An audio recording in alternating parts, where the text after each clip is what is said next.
সুপ্রভাত বন্ধুরা, আজকে আমাদের রসনা বিলাস চ্যানেলে আপনাদের আরও একবার স্বাগতম জানাচ্ছি।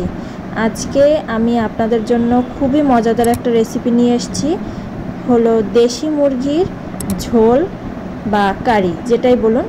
খুবই অত্যন্ত মজাদার একটি রান্না। দেখুন, আমি সব মশলা দিয়ে এই দেশি মুরগিটা কেটে ম্যারিনেশন করে নিয়েছি এবং চুলায় তেল গরম করে এই ম্যারিনেশন করা মাংসটা দিয়ে ভালো করে কষাচ্ছি। রোজকার যে মশলাগুলো আপনারা দেন আপনাদের রান্নার রেসিপিতে, মাংসের আর কি, এই যে হলুদ, লবণ, জিরা, ধনে, তারপরে পেঁয়াজ রসুন বাটা, আদা বাটা, লবণ, সবগুলো দিয়ে আমি খুব ভালোভাবে ম্যারিনেশন করে এখন এই চুলায় কষাচ্ছি ভালো করে। এখন এই আমি টুকরো করা আলু ভেজে রেখেছিলাম হলুদ লবণ দিয়ে, সেই আলুগুলো দিয়ে এখন আমি আবার ভালো করে কষাচ্ছি। একটা কথা মনে রাখবেন বন্ধুরা, এই দেশি মুরগির রান্নায় আপনারা যত ভালো করে এই মাংসটা ভালো করে কষাবেন, এর টেস্টটা অনেক ভালো লাগবে, দ্বিগুণ হবে। তাই একটু খেয়াল করে দেখবেন, ভালো করে কষাতে হবে। আর চুলার আঁচটা মিডিয়াম টু লোতে রাখলেই ভালো হয়, ঠিক আছে? তো আমি ভালো করে কষাচ্ছি। দেশি মুরগির মাংস তো ব্রয়লার মুরগির মতো না, তাই এটা অনেকক্ষণ ধরে কষাতে হবে, ঠিক আছে? সুন্দর করে কষিয়ে রান্না করতে হবে। আমি খুব সুন্দর করে কষিয়ে যখন দেখছি এটা কষানো হয়ে গেছে, তখন আমি এর মধ্যে পরিমাণ মতো জল দিয়ে আমি ঢেকে দিলাম।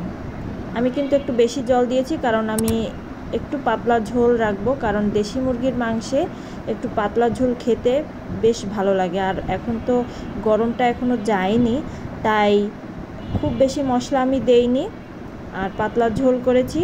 আমার বাচ্চা আছে, তো যাদের ঘরে বাচ্চা আছে তারা এরকমভাবে রান্না করবেন, দেখবেন খুব মজা করে খাবে। বিশেষ করে বাচ্চারা চিকেন খেতে খুব পছন্দ করে, মাটনটা বেশি পছন্দ করে না, তাই এটা বাচ্চাদের মতো করে রান্না করবেন, বাচ্চারা যেভাবে খেতে ভালোবাসে বা তাদের পক্ষে যেটা স্বাস্থ্যকর সেরকম। আমি এখানে প্রথমে জিরে বাটা দিয়ে দিয়েছি, ঝোল ভালো করে ফুটে উঠেছে তারপরে, আর তার খানিকক্ষণ পরে আমি গরম মশলা বাটা দিয়ে দিয়েছি, দিয়ে বেশ খানিকক্ষণ ফোটাবো।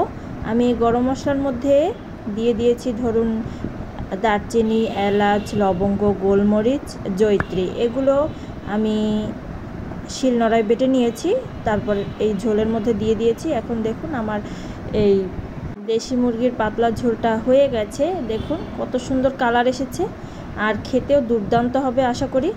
তো আপনারা যদি আমার এই রেসিপিটি ভালো লেগে থাকে তাহলে অবশ্যই লাইক কমেন্ট করতে ভুলবেন না, অবশ্যই শেয়ার করবেন, আর সর্বদা আমার পাশে থাকবেন।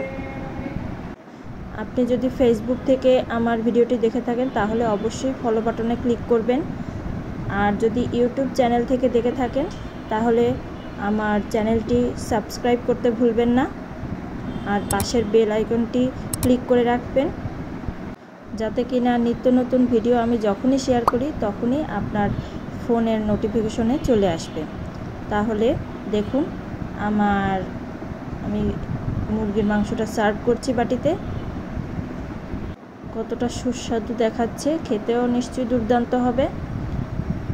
ওয়াও, খুব সুন্দর হয়েছে। তাহলে চলুন আজকে এখানেই শেষ করছি।